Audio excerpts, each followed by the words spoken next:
Tayo po ay magpapatuloy sa ating ginagawang pag-aaral. Tayo po ay magtuloy-tuloy sa gabing ito. At atin pong tatalakayin ang verse 12 na kung saan kagabi ay nabitin tayo. Supposed to be natalakay natin kagabi ang verse 11 and 12, pero medyo mahaba yung discussion ng verse 11. Kaya ngayon natin itutuloy ang verse 12. Magandang gabi, Christine. Salamat at nag-join ka ulit sa gabing ito. Tuloy-tuloy lang ang pakikinig at pag-aaral. Sama-sama tayong matututo sa Panginoon. Okay, tayo magpasimula sa ating panimulang panalangin. Samahan po ninyo ako. Muli, Panginoong Diyos, maraming salamat sa gabing ito, sa iyong patuloy na pagsama, patuloy na paggabay sa amin. Sa pagkakaloob ng dakilang oras at panahon na ito upang kami makapag-aral ng iyong mga salita. Muli naming hinihingi, Ama, ang pagsama at pagtuturo mo sa amin sa gabing ito. Ikaw po ang magbigay ng karunungan, katiyagaan at bukas na puso't isipan sa aming lahat upang kami ay matagumpay na makapag-aral at maunawaan namin ang mga salita at ito'y mailapat din namin sa aming mga buhay. Patnubayan po ang bawat kapatid na kasama namin sa online sa iba't ibang lugar. Ikaw po ang mangunat kumabay sa bawat isa sa pangalan ng Panginoong Hesus. Amen. Amen.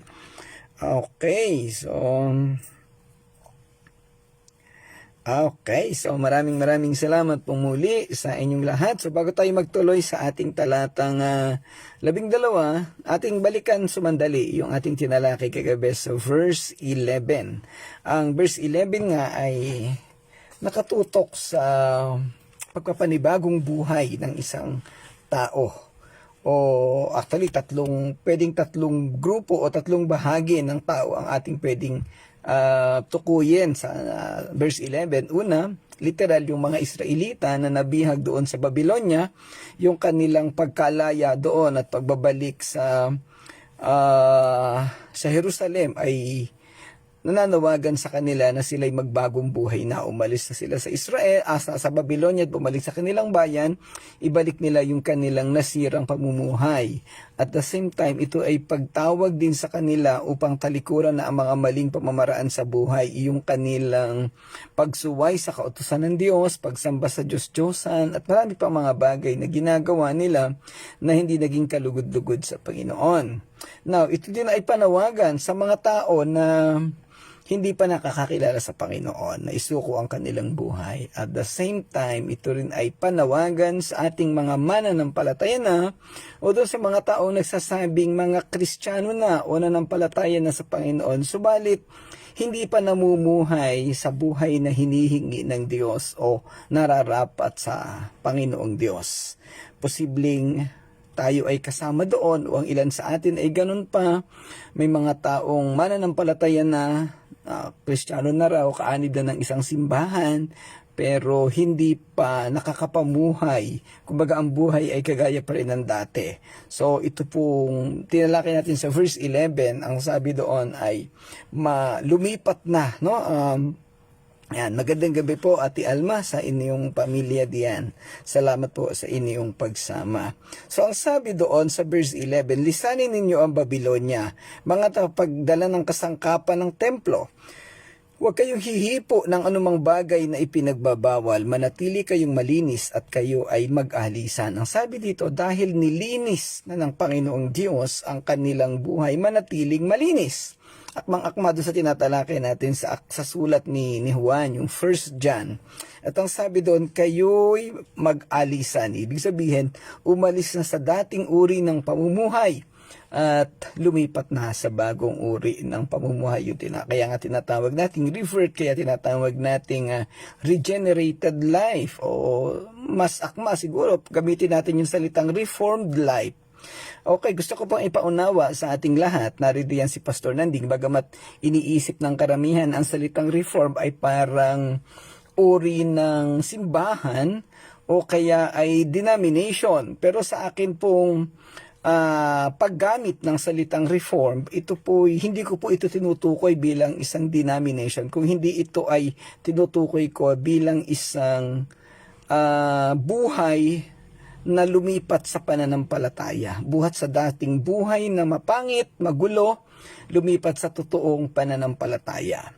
Medyo masakit yung salitang sinasabi ko dati na ang totoong mananampalataya ay yung totoong na-reform. Which is totoo po, biblically, kung atin pong itetest, i-examination ang Biblia, ang totoong nanampalataya ay dapat totoong na-reform. And every day, nare-reform. Kaya nga semper reformanda. Kung atin pong magbabasihan ang 2 Corinthians 5:17, ang sino mang nakipag-isa kay Kristo, isa ng bagong nilalang. So that is talking about reforming or reformation.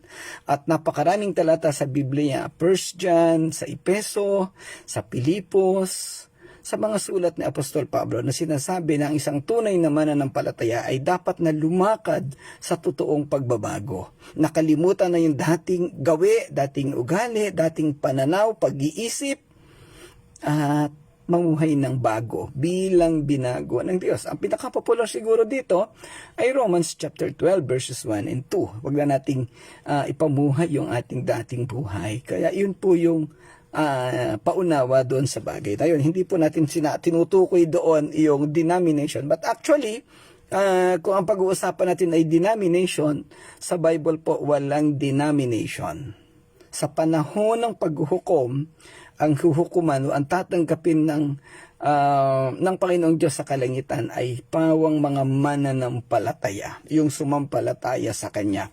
Hindi niya tatanungin kung ikaw ay Baptist, kung ikaw ay Methodist, kung ikaw ay Calvinist, kung ikaw ay Evangelical or Pentecostal. Ang titingnan ng Panginoong Diyos yung totoong nanampalataya. Okay? So yun.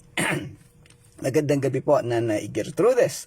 Salamat sa inyong pagsama. Now, yung verse 11 na tinatalakay natin, ang tunay pangkalahatang mensahe nito, ng talatang ito ay panawagan para sa espiritual na pagpapanibago at muling pagkabuhay. Kaya nga po, born again.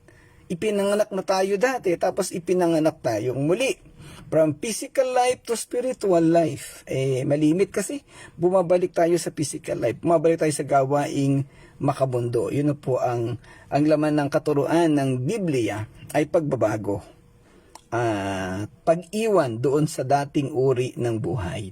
Hinihimok ang mga Israelita na linisin ang kanilang sarili mula sa karumihan. Magandang gabi, Nanay Ching. Mula sa karumihan ng kanilang panahon, sa pagkatapon at ihanda ang kanilang sarili para sa banal na gawain ng muling pagtatayo ng Jerusalem at pagkapanumbalik ng pagsamba sa Diyos. Again, ang lahat ng ito ay panawagan sa atin din. Hindi lang panawagan sa Israel, kundi panawagan sa ating lahat in a practical application sa ating buhay ngayon. Kung meron po kayong mga katanungan hinggil sa mga bagay na yan, pwede naman po kayong mag-comment o mag-chat para mapaliwanag pa po ng higit pa. So, punta po tayo sa verse 12 na tatalakayin natin sa gabing ito. Ang sabi dito, ngayon ay lalakad kayong hindi na nagmamadali. Hindi na kayo magtatangkang tumakas. Papatnubayan kayo ni Yahweh at iingatan sa lahat ng saglit ng Diyos ng Israel. Ayan, so lalakad kayong hindi nagmamadali, hindi magtatangkang tumakas. So, tingnan natin kung anong ibig sabihin o anong nilalaman o nais na ipahiwatig ng talatang ito. Muli, ang talatang ito ay naglalaman ng mga tema, siyempre ng banal na soberhanya, ganap na pagtubos at ang panawagan sa kabanalan. Kaugnay ng mga tema sa mga naunang talata. Sa bahaging ito ay pinapahayag ang katiyakan ng patnubay at proteksyon ng Diyos para sa kaniyang mga tao. Ito ay tumutukoy sa tema ng katiyakan at tiwala sa pangangalaga ng Panginoon at gumagamit ito ng mayamang simbolismo na naghahatid ng imahe ng Diyos bilang isang pastol na nangunguna at nagpuprotekta sa kaniyang kawan. Ang talatang ito ay pinagmumulan ng ginhawa at pag-asa para sa mga mananampalataya na nagpapaalala sa atin na ang Panginoon ay nauuna sa atin, nangunguna at gumagabay sa atin sa ating mga paglalakbay at pinoprotektahan tayo mula sa likuran. Medyo magulo yata at malalim ang paliwanag. So, bigyan po natin ng particular na halimbawa. Yung sitwasyon ng Israel nung sila'y lumaya buhat sa Babylonia, bumalik sa Jerusalem, ay isang mapayapa at maayos na paglipat o pag-alis, maayos na paglaya. maayos silang pinalabas ni Haring Ciro at syempre may mga piniling nanguna. Alam na natin si Nehemiah at Ezra and Zerubbabel pabalik sa Jerusalem, maayos, malaya. Hindi sila nagmamadali. Ikinumpara po ito doon sa sitwasyon ng kanilang paglaya sa Ehipto. Sa Ehipto, nung sila'y tumakas, ay sila'y nagmamadali, tumatakbo, tumatakas. At kaya nga nagkaroon ng sitwasyon na sila'y ng pagdaan nila sa ilog pula, ay hinati, kinakailangang hatiin ng Diyos yung tubig sa pamamagitan ng tungkod ni Moises. Dahil kinakailangan nilang makatakas at nung sila'y makalabas na doon, makalampas na, ay binuhay uli yung agos ng dagat. Ayan. So, mabigat yung sitwasyon nila sa Ehipto, ng pag-alis nila sa Ehipto, papunta sa lupang Kanaan, syempre through the wilderness. Ayan. Salamat po, Pastor Nanding. Yung kanilang pag-alis sa Ehipto ay isang mabigat na sitwasyon at alam natin yung kwento kung hindi pa namatay yung mga panganay ng mga Egyptians ay hindi pa sila palalayain ng parao. So kailangan nilang umalis biglaan at base doon sa historical part noon ay gabi sila umalis, no? Ayan. Ngayon, yung nangyari sa Ehipto ay kinukumpara dito sa paglaya naman nila sa Babylonia, which is yung isa ay very harsh, they were in danger, pero dito sa paglaya nila sa Babylonia, very peaceful ang kanilang paglaya. Naglakad sila ng maayos, hindi nagmamadali, at sila'y maayos na nakalipat o nakabalik sa Jerusalem. Actually, yun yung comparative context nitong verse po na ito. Ayan. Kaya sinasabi dito na yung katiyakan ng pagpatnubay at proteksyon ng Diyos ay naandoon pa rin para sa kaniyang mga tao. Ang tema ay sumasakop sa katiyakan at tiwala sa pangangalaga ng Panginoon at gumagamit ito ng mayamang simbolismo na naghahatid ng imahe ng Diyos bilang isang pastol na nangunguna. Yung pastol o shepherd, lagi iyang nangunguna sa kaniyang mga tao, doon sa kanyang mga pinapastol, yung mga tupa. Hindi po pwedeng nahuhuli yung pastol, kasi yung pastol ang sinusunod. So sa kapanahunan natin ngayon, yung pastor o yung lingkod ng Panginoon, laging yan talaga ang nag-i-initiate ng mga activities, ng mga programa. Pwede rin namang may mga pagkakataon din naman, hindi natin inaalis na ang mga ideas ay nanggagaling sa mga miyembro o ibang tagapanguna. But most of the time, yung execution ng programa at activities ay dapat nagmumula sa pastol o sa pastor. Kasi yan ang dahilan kung bakit siya naging leader, kung bakit siya tinawag ng Panginoon. Lagi kong binabanggit sa Touching Lives, tayo ay pare-pareho. Pastor man ako, miyembro kayo, walang ipinagkaiba. Ang pagkakaiba lang natin ay yung titulong pastor. So kaya may titulong pastor, ibig sabihin, siya yung nagpapastor, siya yung nangunguna, siya yung naglilid. So yun lang po ang pagkakaiba. Ngayon, lalo na sa konteksto ng Israelita, yung mga leader nila, laging nangunguna sa kanila. Hindi nangyayari na yung leader ang nahuhuli. Na po? O dito, ilinalarawan ng Panginoong Diyos na siya yung nangunguna sa kaniyang mga tao dun sa kaniyang kawan para sumunod sa kaniya ang mga tao. At ibig sabihin, yung dadaanan ng leader, dun dadaan ng mga tao. So assured yung mga tao o yung mga tupa na tama ang kanilang dinadaanan kasi naunang dumaan yung kanyang leader. Now, mayroong isang sitwasyon sa Lumang Tipan sa panahon ni Jacob nung siya ay tumakas kay Laban. Sa likuran niya nandun si Laban at sa harapan niya bandaron nandoon si Esau, yung kaniyang kapatid ng kaniyang linoko. Ang ginawa ni Jacob nung kapanahonan na yon, pinauna niya yung kaniyang mga tauhan and then I think sumunod yata yung kaniyang mga asawa at mga anak. Yun po'y isang kakatuwang, nasa hulihan si Jacob, yun po'y isang kakatuwang sitwasyon o isang maling pamamaraan na ginawa ni Jacob. Lumalabas na siya ay naduwag. Hindi niya pinamunuan, pinangunahan ng ayos yung kaniyang mga tao. Kaduwagan po iyon. Yan. Tama, Brother Edgar. Leading means in front. Kaya nga lead saan ka naman nakakita na leading at the back? Ayan, so mali po yung ganoong sitwasyon, lalo na sa cultural context din ng Israel. Sa kapanahunan po ngayon, kung kayo mapupunta sa Saudi Arabia, sa Middle East country, sa Israel, makikita ninyo yung mga lalaki, pag naglalakad kasama ang kanilang asawa, mga anak, yung lalaki laging nauuna. Naobserbahan ko yan, okay, nagtrabaho sa Saudi. Yung asawa at mga anak, laging nasa likuran niya.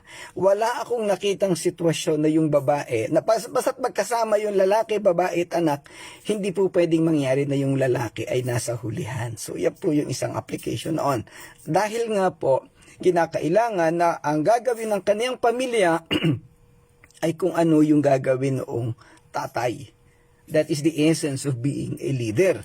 Kaya nga po, sa totoo lang, sa isang simbahan o sa isang samahan, ang pagkakamali ng mga membro ay nagmumula sa pagkakamali ng leader. Masakit itong pakinggan, lalo na sa aming mga pastor. Nandiyan si Pastor Nanding. Pero ang pagkakamali na may tinatawag tayong command responsibility. Si Brother Edgar ay nangunguna yan sa isang departamento o sa dati isang kumpanya yung pinagtatrabahuhan niya, pero I think ngayon ay minerge na so kung pumalpak ang departamento na yan, ang responsible yung leader, yung manager. At ganoon din sa isang pamilya, yung pagkakamali ng mga anak, lagi kong binabanggit, ay dapat yan ay magiging pagkakamali ng magulang, particularly ng ama. Yan po ang ating tatandaan, no? Kaya po yung mga kababaihan, dapat hahanap ka ng leader, ng asawa mo na responsible at kaya kang pangunahan. Hindi yung magtatago sa ilalim ng kama kung mayroong unos na dumating. Ayan. Kaya po, alam niyo po, yung related dito, no? Yung sitwasyon ng gobyerno natin ngayon, ano? May SALDICO na tinatawag, may mga DPWH engineer, mayroong mga senador, mayroong Romualdez na tinatawag, pero alam po ninyo, tama yung sinasabi ng iba, command responsibility.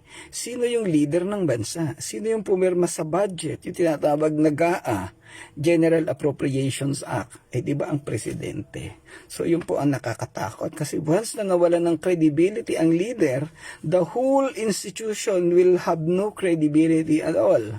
So nakakalungkot po yung ganiyang sitwasyon. Ayan. Masakit pakinggan yung salitang ito, lalo na sa ating mga lalaki. But it is the truth.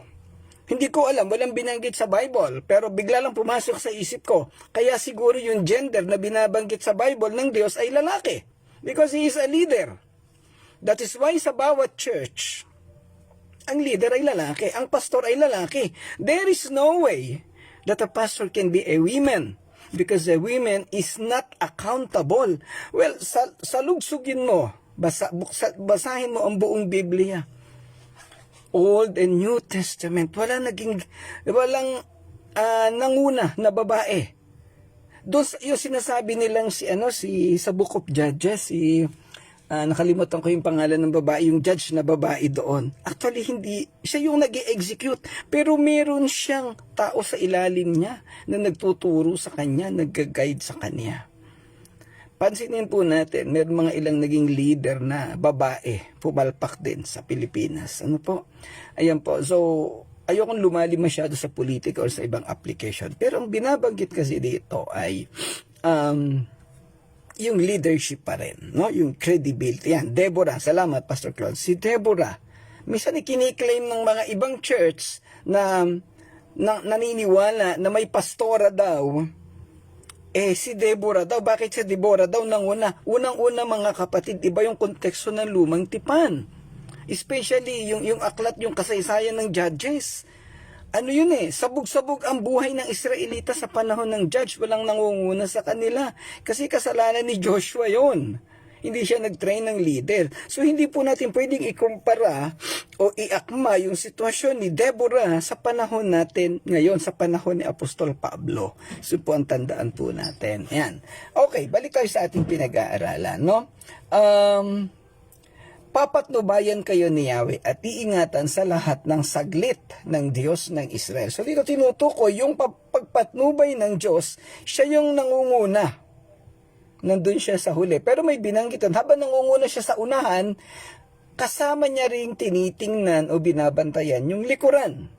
Yung position mo sa harap, ibig sabihin, covered mo yung protection hanggang doon sa lahat ng mga tao na nasa likuran. Kaya ka nga nasa unan. Kung babasahin pa natin yung Psalms 23, the Lord is my shepherd. Yung mga binabanggit na sa John chapter 10, I think, yung the good shepherd, yung ginagawa doon ng pastol. So lahat ay kinukovered niya. So yun po, ngayon dito, pinapaliwanag dito na ang Diyos ang papatnubay sa atin. Iingatan na tayo sa lahat ng saglit at siya ay nangunguna sa atin. Ayan. Ang mga talatang ito ay pinagmumulan ng pag-asa para sa mga mananampalataya na nagpapaalala sa atin na ang Panginoon ay nauuna sa atin, nangunguna at gumagabay sa atin sa ating mga paglalakbay. Ayan. At pinoprotektahan tayo mula sa likuran. Salamat po sa inyong mga comments. Gusto ko po yan at natutuwa ako sa mga ganyang reactions po ninyo. Sumasakop ito sa katiyakan at kumpiyansa sa proteksyon at patnubay ng Panginoon. Ang paggamit ng salitang nagmamadali ay nagmumungkahi ng isang pakiramdam ng pagkaapurahan at takot. Yung binabanggit ko kanina. Ang sabi kasi doon ay ngayon ay lalakad kayong hindi na nagmamadali. So yung naikumpara natin kanina, yung salitang nagmamadali, sabihin ay agaran. Kailangan makalabas ka kaagad. Kailangan makatakas ka kaagad para may aksidente o kung anumang trahedya. Ito'y nagpapahiwatig ng kaapurahan, ng takot. Ngunit ipinangako ng Panginoon ng mga tao sa panahong ito ng paglaban sa Babylonia ay hindi na kinakailangang mag-apura. Hindi nila kinakailangang tumakas ng nagmamadali o sa takot. Sa halip, maari silang sumulong ng may kumpiyansa at katiyakan. Unang-una dahil alam nila na ang Panginoon ang nangunguna sa kanila bilang isang gabay at tagapagtanggol at bilang kanilang bantay sa likuran. Literally, dahil maayos yung pagpapalaya sa kanila.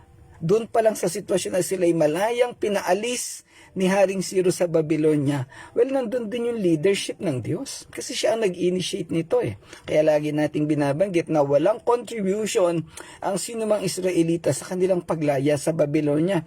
It is all the initiative of God. Kaya nga kinausap niya, nakipagkasundo siya kay Haring Ciro. Yan. Ang imahe ng Panginoon na nauuna sa kanyang mga tao ay nagpapaalala sa imahe ng isang pastol na nangunguna sa kaniyang kawan. So again, sa sinaunang Israel, ang mga pastol ay nangunguna sa kanilang mga tupa. Ginagabayan sila at papunta sa ligtas na pastulan at pinoprotektahan sila mula sa panganib. Tulad ng isang pastol na nauuna sa kanyang kawan, ang Panginoon ay nauuna sa kanyang mga tao. Nangunguna at ginagabayan sila sa daan na dapat nilang tahakin. Guide, gabay. Paano gagabay kung nasa likuran? Diba? Yan. Kaya dapat ang leader mabilis din kumilos, aktibo, hindi yung uugod-ugod, hindi yung hindi sakitin. Ayan. Dapat focus sa atensyon. Ayan. Ang pangako na ang Diyos ng Israel ang magiging kanilang likod o kanilang bantay sa likuran ay nagbibigay diin sa kaniyang proteksyon at mapagmasid na pangangalaga sa kanila. Habang naglalakad yung leader sa unahan, na-force niya, nakikita niya, na nauunawaan na ano yung posibleng mangyari sa likuran. Ina-anticipate niya ito. Kaya yung paglalakad niya sa unahan, mayroon siyang proteksyon na iniisip. Kaya isang katangian ng leader bago gumawa o magdesisyon ng isang bagay ay malalim na pinag-iisipan. Ang isang leader na pabigla-bigla sa desisyon ay hindi magiging matagumpay. Ayan. Kaya dapat may plano, mayroong organisasyon, mayroong schedule. Hindi pwedeng hindi po pwede yung yung ginagamit ko sa trading, kesira-sira. Whatever will be. Magkakasira-sira tayo pag ganoon ang naging sistema natin. Tulad ng isang pastol na nauuna sa kanyang kawan, ang Panginoon ay nauuna sa kanyang mga tao.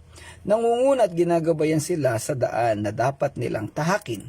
Ang pangako na ang Diyos ng Israel ang magiging kanilang likod o kanilang bantay sa likuran ay nagbibigay diin sa kanyang proteksyon at napagmasid na pangangalaga sa kanila. Ang imaheng ito ng isang pastol at ng kanyang kawan ay isang makapangyarihang simbolo ng pangangalaga at proteksyon ng Diyos para sa kaniyang mga tao. Bukod pa rito, ang talatang ito ay naghahatid ng ideya ng isang paglalakbay o isang prosesyon kung saan ang mga tao ng Israel ay inaakay palabas sa pagkatapon at pabalik sa kanilang tinubuang bayan. At ang Panginoon ay nangangako na pamumunuan at puprotektahan sila sa paglalakbay na ito. Ang wikang ginamit nito ay nagmumungkahi ng isang pakiramdam ng katiyakan at layunin sa patnubay ng Panginoon. Ang mga tao ay hindi lamang basta lalabas nang walang patutunguhan, kundi sila ay pinapatnubayan mismo ng Panginoon na may malinaw na patutunguhan at direksyon sa isip. Dali natin sa isang practical na sitwasyon. Ang leader ay nagdi-define, gumagawa ng direksyon ng kaniyang organisasyon. Simbahan man yan, gobyerno man yan, pamilya man yan, malinaw sa leader, malinaw sa tatay, sa tagapanguna, ano ang direksyon, ano magiging kinabukasan ng aking pamilya ng samahan na ito. Pangit man, mahirap man, mabigat man, mahirap man yung sitwasyon, alam ng leader kung ano ang kanyang ginagawa, kung ano ang ipapagawa dahil may plano siya. Hindi po pwede, again, hindi po pwedeng bahala na bukas. Hindi po tamang sistema ng leader iyong ganon. Ang Panginoon ay may direksyon. Anong ibig sabihin na may direksyon ang Panginoon? At meron siyang plano. Yung pagbaba ni Jesus Christ sa lupa, pagiging tao niya, ito'y nakaplano na sa Panginoon long time ago. Okay? Noon pa. Okay, nabanggit ni Pastor Claude yung salitang vision, pangitain. Marami pong nagkakamali dyan. Pag ikay nagtatrabaho sa insurance company, nagde-networking ka, pinapagawa ka ng vision board. Mali po yun. Ang tawag po doon ay dream board. Ang vision, ito ay nagmula sa Panginoon. Yan, plan, lead, and organize. Ayan po. Tama po yan mga ganyang terms. Nakakatuwa yan. Ang mga kapahayagang ito ay tumutukoy sa ideya na ang Diyos ay nauuna sa atin. Nangunguna at gumagabay sa atin sa ating sariling mga paglalakbay. Gumagabay sa atin sa ating sariling mga paglalakbay. Kung paanong inakay niya ang mga tao ng Israel palabas ng pagkatapon, maari niya tayong akayin palabas ng ating sariling mga matalinhagang pagkatapon at dalhin tayo sa kanyang ipinangakong mga pagpapala. Nais na ipakita at ipaunawa sa talatang ito na ang paggabay at proteksyon ng Diyos ay makikita at masasaksihan sa lahat ng sitwasyon o pagkakataon ng mga taong sumusunod at nananampalataya sa Kanya. Isipin po natin kung hindi totoo yung langit o yung kaligtasan, tapos tayo'y nagbabahagi ng kaligtasan, saan tayo dadalhin ito? Medyo madugo yatang isipin yun, mahirap isipin. Pero dahil totoo ang kaligtasan. At sabi nga sa Bible, kung hindi totoong namatay at nabuhay ang Panginoong Hesus, baliwala yung ating pananampalataya. Ito sa Korinto ba binabanggit yung mga bagay na iyan? Yan. Again, ang talatang ito ay tumutukoy sa pangako ng pagliligtas. Sa talatang ito, si Isaiah ay nagbigay ng propesiya sa isang bayang nahaharap o nagtitiis sa pagkabihag sa Babylonia. Ipinangako niya na ang Diyos ay gumagawa ng mga hakbang upang sila'y iligtas at ilabas sa sitwasyon ng pagkabihag, pisikal at espiritual.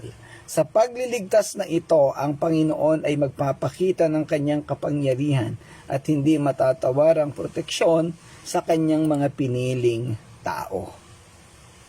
Bago pa iligtas ng Diyos ang tao, alam na ng Panginoon kung ano ang gagawin sa kanila. Ayan. Ang paghahambing din, yung binanggit natin kanina, yung ihinambing itong sitwasyon na to doon sa sitwasyon sa Exodus, yung pagtakas nila sa Ehipto. At nakita natin, bagamat syempre, ang Panginoon pa rin ang naglilid sa kanila doon. Kaya lang, iba yung sitwasyon nila. Iba yung pagkaalipin nila. Huwag nyo na akong tanungin, bakit hindi ginawa ng Diyos yung Ehipto na nakipagkasundo rin siya sa Parao? O gumamit din ng ibang tao na kagaya ng ginawa niya kay Siro? Hindi ko po kayang sagutin yon. Kasi yun po ay soberanya ng Diyos. Ayan po.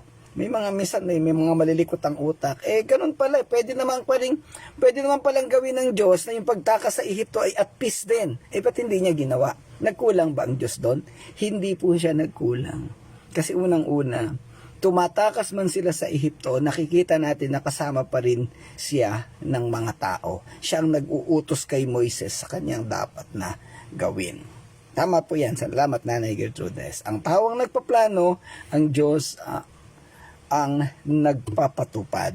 Pero sa totoo lang po, ang lahat ng yun ay nagmula pa rin sa Diyos. Even yung plano ng tao, yung tinatawag nating vision or pangitain, dapat yan ay nagmumula pa rin sa Diyos. Ayan. Hindi uubra na ang plano'y sa tao nagmula. Nawawala ang sovereignty ng Diyos kasi lahat ay nagmumula sa Panginoon. Sa church planting, ang isa sa unang ipinagagawa ay vision o pangitain. Ano yung gusto mong mangyari sa simbahan na itatanim mo? Pero pag ang sinulat mo dyan na pagitain ay nagmula sa sarili mo, gusto ko'y ganito, gusto ko'y ganyan, mali po yun. Makikita natin yan. Dapat ang ilalagay mo doon kung ano ang gusto ng Diyos na mangyari sa simbahan mo. Mga kapatid, ano yung gusto mong mangyari sa buhay mo? Ano ang gusto mong mangyari sa pamilya mo? Kaya po dun sa tema natin, pag Sunday, sa preaching natin, pwede nating itanong, ikay nananampalataya, pero anong gusto mo maging resulta ng pananampalataya mo sa buhay mo? Gusto mo bang manatili kang ganyan kung sablay ang buhay mo? Kasi may mga taong ganun eh. Kung anong kalagayan mo ngayon, gusto mo bang manatiling ganyan ka na lang? Palagay ko hindi. Kaya nga yung word na progressive, ibig sabihin progressing, umuunlad, lumalago. Wag po tayo maging kampante, complacent, wag tayo maging stagnant. Dapat ay dynamic tayong lahat. Of course, in a biblical context. Ayan.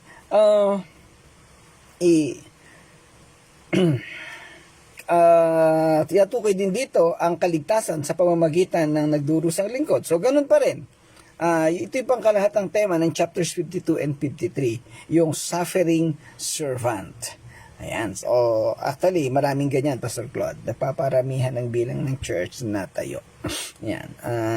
Baka merong pabuya pag marami.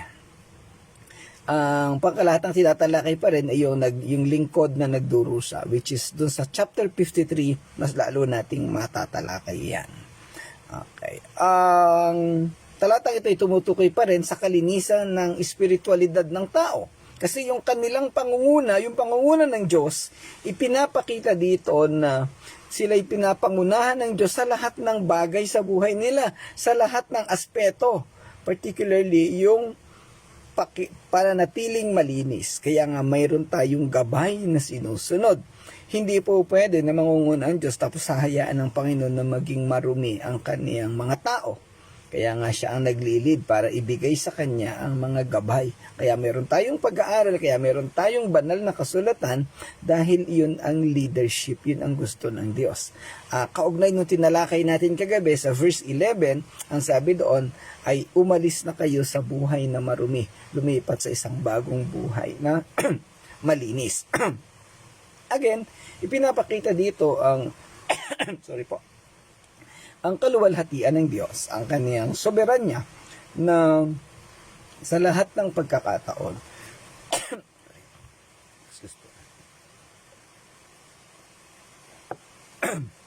Sa lahat ng pagkakataon, yung kaisipan, yung puso, yung pamamaraan at sistema ng Diyos ang dapat na mangyari, ang dapat na masunod.